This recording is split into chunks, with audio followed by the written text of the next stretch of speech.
अस्सलामुअलैकुम and welcome to my new vlog with another day. जी तो क्या हाल है, सबके खैरियत से हैं? ठीक ठाक? तबीयत कैसी है आप सबकी?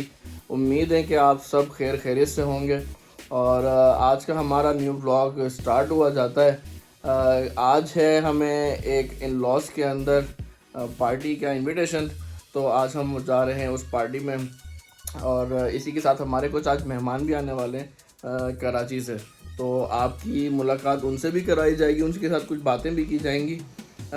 वो हैं तो बड़े ख़ास, बड़ी एक पर्सनैलिटी हैं, और आपको मिलाया जाएगा उनसे। बहुत सारी बातें की जाएंगी। और अभी फ़िलहाल तो हम हो रहे हैं तैयार जाने में पार्टी के, और अभी आपको मिलाते हैं एक और शख्सियत से। अच्छा जी, तो ये हैं हमारे वालिद, इनसे आपको मिलाना था आज। क्या हाल है जी? ठीक है। क्या हो रहा था? शेव करा के आए बस। खाली शेव करवाई? कहाँ गए हुए थे आप? हजमान के पास। शहर गए थे आप? अच्छा जी। तो आप पहले सबसे आज हमें ये बताएं कि हमारे यूथ के लिए आप क्या कहते हैं? यूथ को क्या कहना है, यूथ ही सब कुछ कर रही है आजकल जो भी। तो कौन, क्या मतलब, क्या इसका थोड़ा एक्सप्लेन करें ना आप। यूथ यूथ को चाहिए कि अपने आप को सही काम में लगाए, एनर्जी अपनी वेस्ट ना करे, अच्छे जो काम हो जिससे मुल्क तरक्की करे उसकी तरफ राग़िब हों ज़्यादा। आपको क्या लगता है किस काम से मुल्क में तरक्की होगी यूथ के थ्रू? यूथ को तो जितना ज़्यादा पढ़ाई की तरफ तवज्जो दे तो वो ज़्यादा बेहतर है, ज़्यादा अच्छे काम हो। पर हम तो आजकल ये देख रहे हैं यूथ सारी पॉलिटिक्स के पीछे। वो भी ठीक है अपनी जगह, लेकिन ये है कि बेहतरीन तरीके से पॉलिटिशियन भी तभी ज़्यादा अच्छा बनेगा कि जब आप पढ़े लिखे होंगे, ज़्यादा तजर्बा होगा, एजुकेशन अच्छी होगी, तो ही आप पॉलिटिक्स भी कर सकते हैं। पर हमारे मुल्क में तो उल्टा है ना सब हिसाब किताब। यहाँ पे तो पढ़ लिख कर भी यहाँ पे सब करप्शन करते हैं, तो फिर फ़ायदा क्या उस पॉलिटिक्स का? खैर ये चीज़ें तो चलती है मुल्क में, दुनियादारी है, ये तो सब होता है। तो आपके हिसाब से हमारा यूथ अभी सही रास्ते पर है? अभी तो इतना सही नहीं है जितना होना चाहिए, लेकिन बहरहाल अच्छे हैं बच्चे, बहुत अच्छे इंटेलिजेंस भी हैं, बहुत बेहतरीन तजर्बाकार भी हैं कई अच्छे।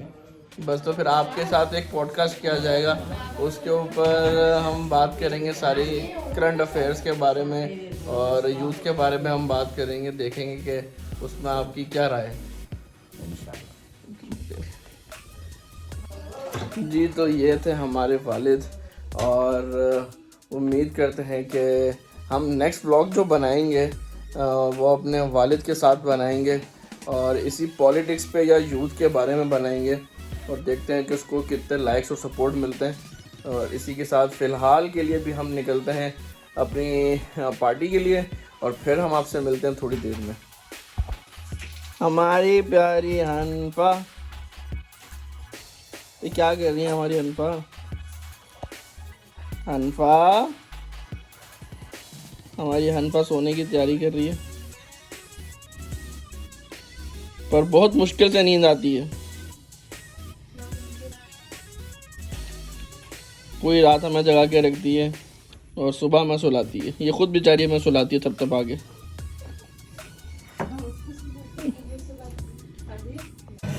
अच्छा जी, हम आए हैं अभी ब्रिज फिश पॉइंट हैदराबाद, और यहाँ से हम अपने एक मेहमान के लिए उनकी फरमाइश पे आज हमने ली है फ़िश, और आपको दिखाते हैं कि किस तरह से बन रही है फ़िश भी।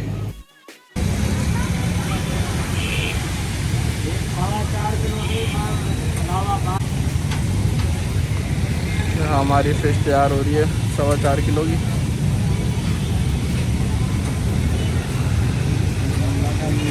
अब इस पर मसाले लगाए जाएंगे, फिर ये बनाई जाएगी।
फिश लगी हुई है।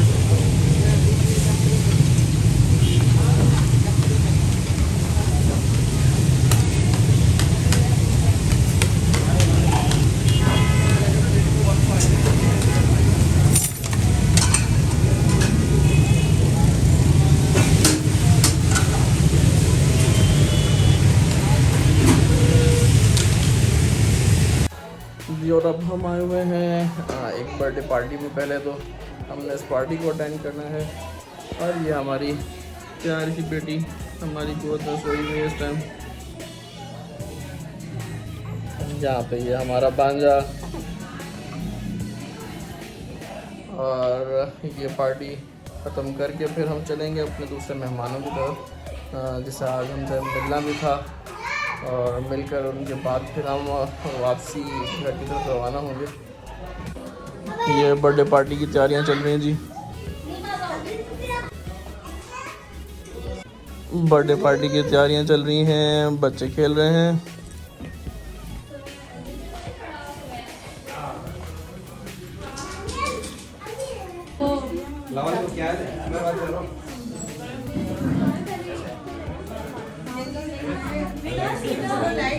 स्ट्रेट में कह रही हैं, ऐसे ना ऐसे लंबा करके ऐसे शुरू करो।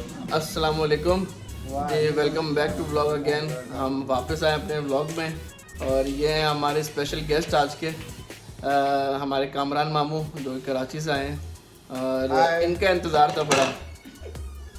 जी थोड़ा सा तारुफ करवाइएगा अपना हमारी यूट्यूब फैमिली को। मेरा नाम कामरान मामू है क्योंकि मैंने अक्सर ये बात नोट की कि छोटे से छोटे बड़े बड़े भी मुझे सब कामरान मामू ही कहते हैं। क्यों आप बहुत मामू बनाते हैं सबको। तो अब वो जब से मुन्ना भाई के मामू को देखा था ना उस वक्त के बाद से ये सब मुझे मामू ही कहते रहते हैं।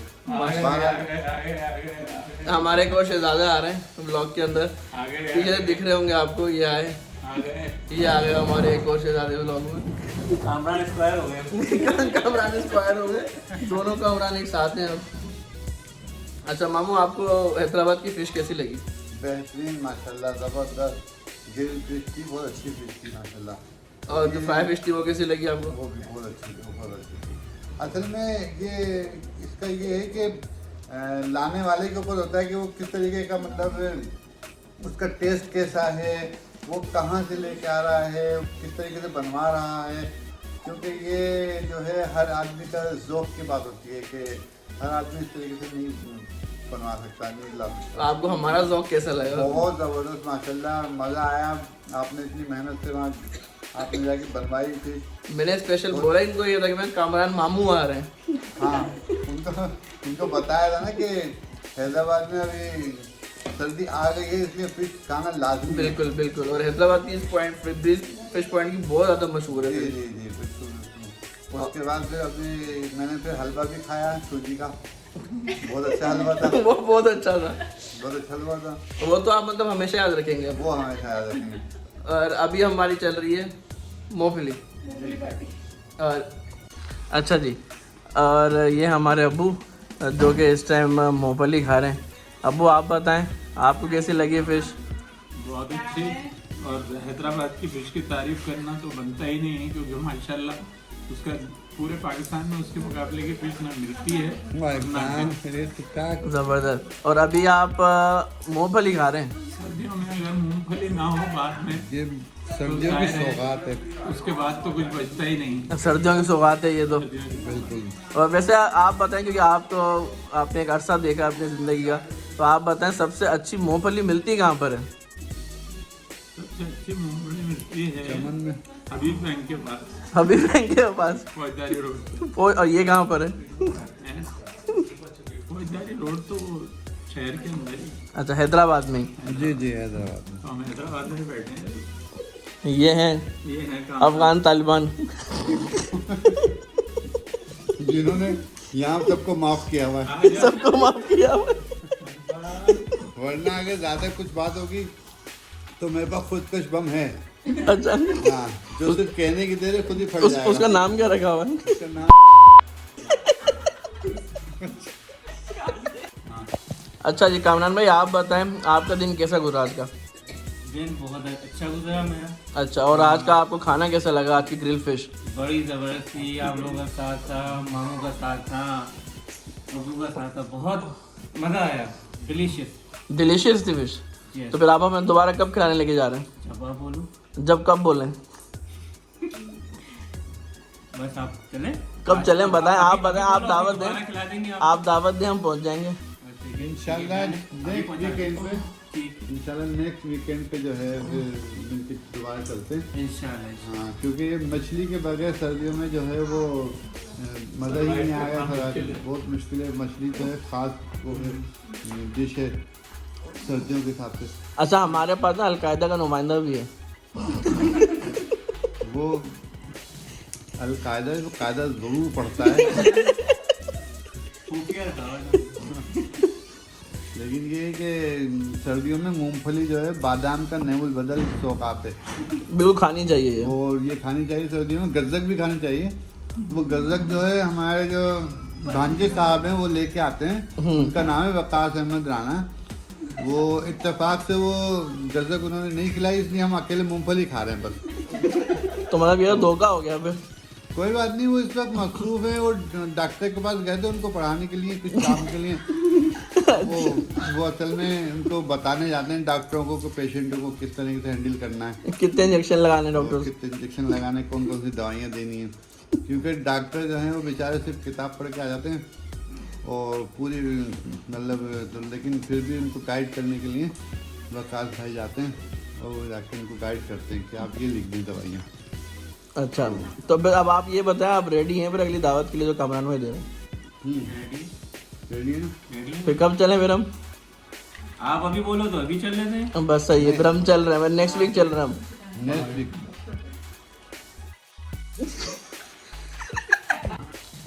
अच्छा जी, तो मामू आपसे एक सवाल है जो आज मैंने अपने वालिद से भी किया था और आपसे भी मैं करना चाहता हूँ। वो सवाल ये है कि आप बताएं कि आज की जो यूथ जो है इसके लिए आपका सबसे पहले क्या मैसेज है? सबसे पहले तो ये मैसेज है कि अपने जो नई जनरेशन है उसको अपनी जो जज्बाती हैं उनको अपना वो कम करना चाहिए। यानी कि एकदम वो हाइपर हो जाते हैं कि बगैर सोचे समझे। पहले के जो लोग होते थे उनमें थोड़ी बर्दाश्त होती थी, लेकिन आजकल की जो नई न्यू जनरेशन है वो छोटी छोटी बातों पे वो एकदम उनको समझ में नहीं आ रहा, तो वो एकदम हाइपर हो जाते हैं कि ये क्यों कहा या ये क्यों किया, तो ये गलत है। और अगर बिलफर्ज अगर चलो इत्तेफाकी तौर पे उस वक्ती तौर पे कोई ऐसा गुस्सा आ भी गया या कोई बात बुरी लग भी गई, तो थोड़ी देर बाद जो है वो सही हो जाना चाहिए। कि मकसद ये गलत है कि उसका ये करना कि आपने मुझे 3 दिन पहले जो कहा था उसका जो है आपने गलत कहा था, या 1 महीने पहले आपने ये बात की थी वो गलत थी और मैं उस पर अभी भी कायम हूँ आपने। तो ये सब चीज़ें दिल में रखने वाली ऐसी, तो इस्लाम में है कि 3 दिन तक नाराज़ नहीं रहना है, तो फिर हम लोग किस तरफ जा रहे हैं। और फिर ये नई जनरेशन सबसे पहले तो मियाँ बीवी में मोहब्बत होनी चाहिए, और ये मियाँ बीवी जो है वो एक लिबास है, इस्लामिक नज़रिए से ना एक लिबास है। और इसमें जो है इन दोनों को सबसे पहले तो आपस में एक दूसरे की इज़्ज़त करनी चाहिए। जो शौहर है वो अपनी बीवी की इज़्ज़त करे और बीवी जो है अपने शौहर की इज़्ज़त करे। जब ये दोनों के दिमाग में जहन में जब ये चीज़ आएगी कि भाई हम दोनों को एक दूसरे की इज़्ज़त करनी चाहिए, तो कभी इख्तलाफ होगा ही नहीं, कभी नाराज़गी होगी नहीं।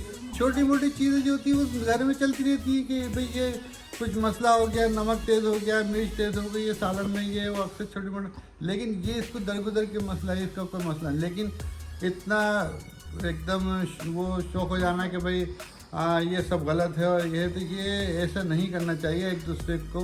और सबसे पहली बात ये मियाँ बीवी की मेरे नई जनरेशन में ये और करना चाहिए कि क्योंकि आजकल के लोगों में वो पहले वाला ज़माना नहीं है कि पहले सब चचा ताया मामू सब एक ख़ानदान के कुंबे के तरीके से एक साथ रहा करते थे। अब आजकल जो है इसमें यह है कि सब इतना अलहदगी हो गए हैं कि भाई वो अलहदा बेटा है, जैसी शादी होती जाती है बच्चे अलहदा होते चले जाते हैं कि भाई वो उधर रह रहा है, फैमिली में मिक्स नहीं हो रही, बच्चों की वजह से ये हो गया वो हो गया, क्योंकि एक दूसरे की बर्दाश्त की वो चीज़ें ख़त्म हो गई हैं। तो मैं ये कह रहा हूँ कि भाई ये बिल्कुल इसमें ध्यान देना चाहिए, ख़ास तौर पे नए कपल को, नई जनरेशन को इस चीज़ का ख्याल करना चाहिए कि अगर कोई किसी ने कुछ कहा है तो उसको थोड़ा सा बर्दाश्त करें और तहम्मुल मिजाजी से उसको समझाएं कि आप ये बात है कि आप इस तरह से नहीं है, ये गलत है, इस तरह ये बात इस तरीके से है, तो फिर उसका हल भी निकलेगा। लेकिन इस वक्त जो पोजीशन है वो ये है कि तलाक़ का शरह जो है वो बहुत ज़्यादा बढ़ चुकी है आजकल के बर्दाश्त ना करने की वजह से, इतनी ज़्यादा। और ये सब मीडिया से कह लें या ये अपना जो सारा आजकल के जो सिस्टम, मोबाइल सिस्टम से, इन चीज़ों से जो है, अब देखें तरक्की, माशरे में तरक्की होती है, उसमें उसका मकसद ये है कि आप जो है अपने गेन कर रहे हैं, नॉलेज इजाफा कर रहे हैं, अपने एजुकेशन में इजाफा कर रहे हैं, सारी चीज़ें सही है। लेकिन ये इजाफे से ये गलत असर ले रहे हैं कि जो हम कह रहे हैं वो सही है, बाकी सामने वाले जो कह रहे हैं वो गलत है। क्योंकि वो जो सीनियर सिटीजन होता है, बड़े होते हैं हमारे, उनके ज़िंदगी भर का एक तजर्बा होता है। अगर उन्होंने हमें किसी चीज़ के लिए कहा है कि बेटा ये काम नहीं करना है, तो इसका मकसद है कि कोई उसका रीज़न होगा। हम कहें नहीं, आपको तो पता ही नहीं, हम कर लेंगे, ये गलत है। और इसी वजह से घर में मसले। और सबसे पहले अगर जैसे हमारी बेटी है, उसको अपने ससुराल में जाके अपनी इज्जत बनानी चाहिए और अपने मैके वालों की इज्जत बनानी चाहिए। इसी तरीके से जो लड़का है, जैसे हमारा बेटा है अगर, तो वो अगर हमारे पास दुल्हन अपनी शादी करके वो बहू लेके आता है, तो उसका भी फ़र्ज़ ये बनता है कि वो अपने ससुराल वालों की भी कदर करे और अपने घर में उस जो नई आने वाली जो अपनी बहू को लेके आया उसको वो दर्जा दे, ताकि वो यहाँ पे अपने आप को महफूज और खुश समझे, अपने खुशहाल रहे, ताकि वो अपने सारे ख़ानदान में कह सके कि देखो मेरा ससुराल इतना अच्छा है, मैं इतना खुश नसीब हूँ, देखें इतने अच्छे अच्छे मेरे सास ससुर हैं, नंदे हैं, बाबूजी हैं। तो ये एक घर का। लेकिन अगर वो थोड़ा सा ये कि उसको बुला के शादी कर ली, फिर उसको कहे कि पोछा भी लगाओ, झाड़ू भी लगाओ, ये भी करो, वो भी करो, आपस में क्यों रंजिश, छोटी छोटी बातों पे ये सब घर चलते रहते। लेकिन किसी को डिग्रेड, डिमोरलाइज, इस तरीके से किसी को नीचा नहीं दिखाना होता है कि ये दुल्हन है तो इसको आई है तो बस सारे काम इसी से करा लें, ऐसा नहीं। वो जैसे वो हमारी बेटी समझें उसको भी, इसी तरीके से सारी दुनिया चलती है। बच्चों को भी बड़ों का ख्याल रखना चाहिए और बड़ों को बच्चों का ख्याल रखना चाहिए। इस वजह से सारा मसला सही हो जाएगा। मेरी तरफ से मेरी तो ये है कि सब एक दूसरे का ख्याल करेंगे तो मोहब्बत बढ़ेगी, और मियाँ बीवी की मोहब्बत तो ऑलरेडी बढ़ेगी जब इस तरीके से सब आपस में खुशहाल रहेंगे। तो बस मैं इससे ज़्यादा और। पर आपके हिसाब से यंगस्टर के ऊपर माँ बाप का क्या रोल है? माँ बाप को तो इन बच्चों का रोल ये है कि वो मतलब उनको उन पर नज़र रखें और उनको हमेशा गलत चीज़ के ऊपर नसीहत करें, समझाएं कि बेटा ये चीज़ गलत है ये। लेकिन उनके समझाने के ऊपर बच्चों का भी एक फ़र्ज़ है कि अगर बड़ा कह रहा है कि ये गलत है तो उसको सुनें, समझें, और उससे जब वो समझेंगे, सुनेंगे, तो ऑटोमेटिकली सारे फसाद ख़त्म हो जाएंगे और सब मोहब्बतें पैदा होंगी आपस में। इसमें कोई मसला ही नहीं है, सब अच्छा हो जाएगा। तो इसका मतलब है कि जो आजकल की जो जनरेशन है, जो यूथ है, उसके ऊपर जो इम्पेक्ट है वो सोशल मीडिया का, जिसकी वजह से वो अपने माँ बाप की नाफरमान है। बहुत ज़्यादा है। देखें पहले किसी ज़माने में सिर्फ पाकिस्तानी PTV के इस टाइप के ड्रामे आते थे, उसी से थोड़ा बहुत हम लोग परेशान थे।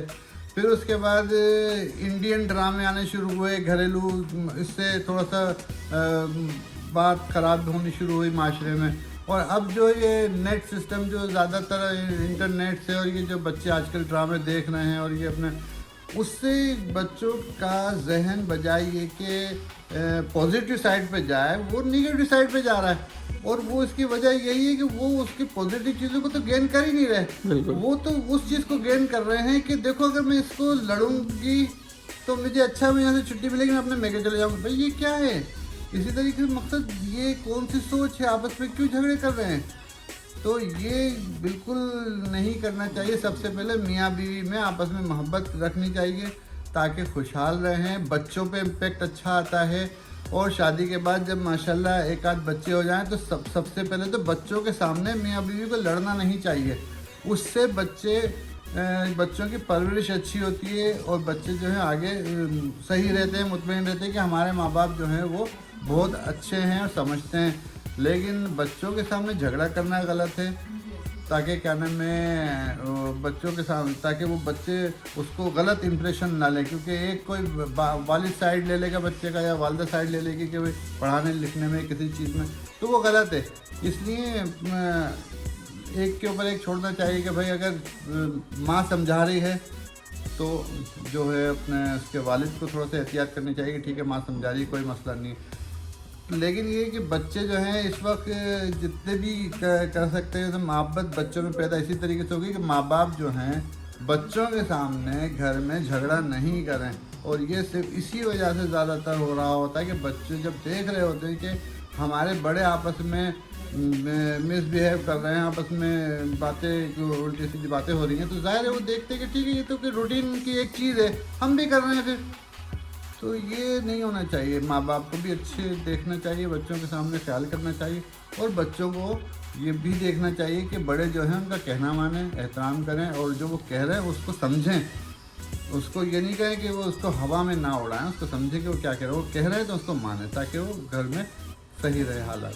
ज़बरदस्त। अच्छा जी, तो अब ये तो सब एक जगह सीरियस टॉपिक्स हो गए सारे, लेकिन जोक्स का पार्ट आप ये बताएंगे कि आपने घर में रोटी कितनी दफ़ा पकाई है? घर में सबसे पहली बात तो ये है कि शादी के बाद मैंने कम से कम मैं अपने बारे में कह सकता हूँ कि मैंने अपनी बेगम को बिल्कुल शादी के बाद उसको साफ कह दिया था कि देखें हम दोस्ताना तरीके से रहेंगे, मियाँ बीवी हैं, बिल्कुल हैं, हम मानते हैं इस्लामी नज़रिए से हम सुन्नत है शादी करना, लेकिन हम दोनों दोस्तानी तरीके से रहेंगे। इसलिए लिहाजा हम लोग खाना पकाने पे, खाना बनवाने पे, किसी चीज़ पे हम लोगों का झगड़ा नहीं होता था, क्योंकि जब वो अपने दिल से खाने बनाती थी हम खा लेते थे, वरना हम बाहर से जाके खा लेते थे।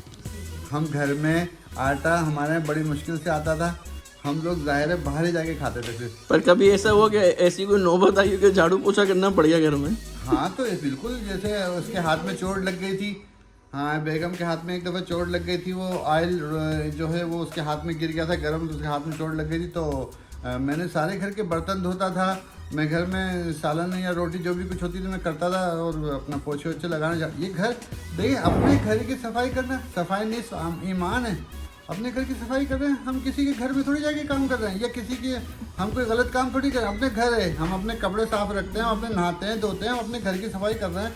तो मकसद ये कि ये तो मोहब्बतें बढ़ती हैं इसमें। हम अगर ये सोचेंगे नहीं सारा काम सफाई सुथराई का बीवी का है तो ये गलत है, बिल्कुल मैं नहीं मानता इस बात को।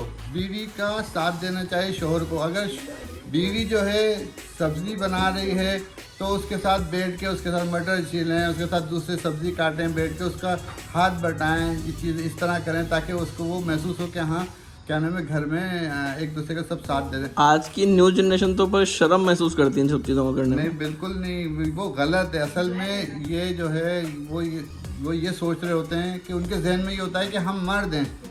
मर्द का ये है ही नहीं कि वो घर के काम ना करे, ये मर्दानगी नहीं है। या ये बीवी को दबा के रखे, उसको सख्ती से बात करे, ये मर्दानगी नहीं है, ये कोई मर्दानगी थोड़ी है, ये तो बदतमीज़ी कह लो इसको।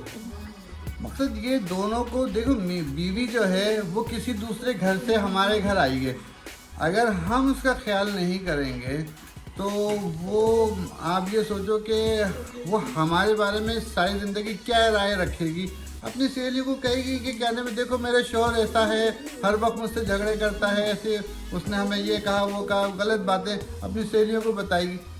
ये कोई तरीका नहीं है। उसको मकसद ये कि जब हम उससे सही से मोहब्बत से मिलेंगे रहेंगे तो अपनी सहेलियों से अपने मेके में जाके वो यही कहेगी ना कि भाई मैं अपने ससुराल में बहुत खुश हूँ, मुझे सास भी अच्छी मिल रही है, मुझे ससुर भी अच्छा है मेरा, मुझे नंदे अच्छी हैं, मुझसे बहुत अच्छा बिहेव करती हैं, मेरा शौहर मुझे हर किस्म का ख्याल करता है, जो मैं कहती हूँ सारी। अब ये कहती हूँ का मकसद ये नहीं कि जो मैं कहती हूँ उसके झाड़ू पोछा कर ले तो झाड़ू पोछा करते, नहीं, ये मकसद नहीं। लेकिन अगर क्या नाम है बीवी के साथ कोई प्रॉब्लम है, कोई परेशानी है, उसकी तबीयत सही नहीं, तो उसमें अगर हम घर का कोई काम करें उसमें कोई मुज़ायका नहीं है।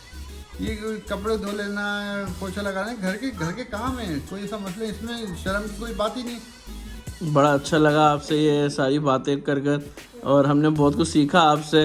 और मैं खुद एक शादीशुदा हूँ तो जाहिर सी बात है मेरी ज़िंदगी में बहुत सारी चीज़ों का असर पड़ेगा इन फ्यूचर। मैं बहुत सारी चीज़ें सीखूंगा आपसे, किस तरह से बर्दाश्त करना है ज़िंदगी में और किस तरह चीज़ों को साथ लेके चलना है। और एक बात मैं आपको वैसे बताना चाहूँगा कि आप बिल्कुल ना मुफ्ती तारिक मसूद लग रहे हैं। नहीं, मुफ्ती तारिक मसूद की बात नहीं है। तारिक मसूद वो हैं वो तो बहुत ज़्यादा मतलब डीप गहराई में बात करते हैं। वो तो एक मुफ्ती हैं, आलिम हैं। मैं तो खैर उनका कुछ ही बराबर भी नहीं है किसी तरीके से भी। लेकिन मसला ये कि जो मैंने अपने बुज़ुर्गों से सुना, अपने माँ बाप से परवरिश में जो मैंने अपने देखा, जो मेरे माँ बाप ने मुझे सिखाया दिखाया, इसी तरीके से मेरे बड़े बहनें थी हमारी, इस तरीके से जो हमारे बहनोई हमारे थे चारों माशाल्लाह। तो उनका जो तरीक़ाकार था वो हमारे साथ बहनोई तो थे, लेकिन वो हमारे लिए बड़े भाई की हैसियत से रहते थे। हमें महसूस नहीं होता था कि वो हमारे बहनोई हैं। हम छोटे बच्चों की तरह होते थे। वो हमें जाते थे, हमें लेके जाते थे, हमें मतलब शॉपिंग करने जाते थे साथ में, इस तरीके से रहते थे। तो मकसद हमने तो कोई ऐसी चीज़ नहीं थी कि सब हमसे मोहब्बत करते थे, हम उनसे एहतराम करते थे। हम अपने बहनोइयों का एहतराम करते हैं और हम इस वक्त इस एज पे आ गए कि हमारे माशाल्लाह अब तो बच्चियों की शादी वगैरह हुई हैं, उनके हमारे दामाद हैं।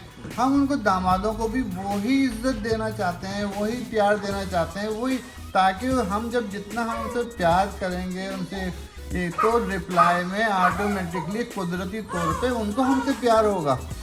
अगर हम उनसे अच्छी तरह प्यार मोहब्बत से बातें नहीं करेंगे, हम सोचेंगे कि हम भाई वो दामाद है अपनी जो उसका दिल चाहे कर ले, ऐसा नहीं है। हमें उसका ख्याल करना है। वो हमारी बेटी का शौहर है, हमारे घर का दामाद है, हमारे घर की इज्जत है, तो हम उसका ख्याल करेंगे। रिटर्न में माशाल्लाह वो लोग भी फिर हमारा ख्याल करते हैं और यही करना चाहिए। हमें अपने सबका इज्जत रखनी चाहिए, हमें बच्चों का ख्याल रखना चाहिए। और ये नई जनरेशन में ख़ासतौर पे ये बातें उनको समझनी चाहिए कि भाई ये सब जो मैं कह रहा हूँ ना, ये होना चाहिए दुनिया में। माशाल्लाह, अच्छा रहता है। बड़ी खुशी हुई आपसे बातें करके और बड़ा अच्छा लगा आपकी नसीहतें लेकर। और इंशाल्लाह अगले व्लॉग में फिर आपको दोबारा शामिल भी किया जाएगा और बाकायदा पूरा पॉडकास्ट करेंगे आपके साथ एक अच्छा सा, और बहुत सारी बातें आपसे उसमें की जाएंगी। बिल्कुल इंशाल्लाह मिलेंगे। अच्छा जी, तो ये थे हमारे मामू, और इसी तरह से आज का व्लॉग हम यहीं पे एंड करते हैं और मुलाकात करते हैं अगले व्लॉग में आप सबके साथ नई यूनिक कंटेंट के साथ। उम्मीद करता हूँ आपको आज का व्लॉग बहुत पसंद आया होगा, और अगर पसंद आया तो प्लीज़ सब्सक्राइब करें, लाइक करें, कमेंट करें और शेयर करें सबके साथ। फ़ी अमान अल्लाह। अपने और अपने घर वालों का सबका ख्याल रखें। अल्लाह हाफ़िज़।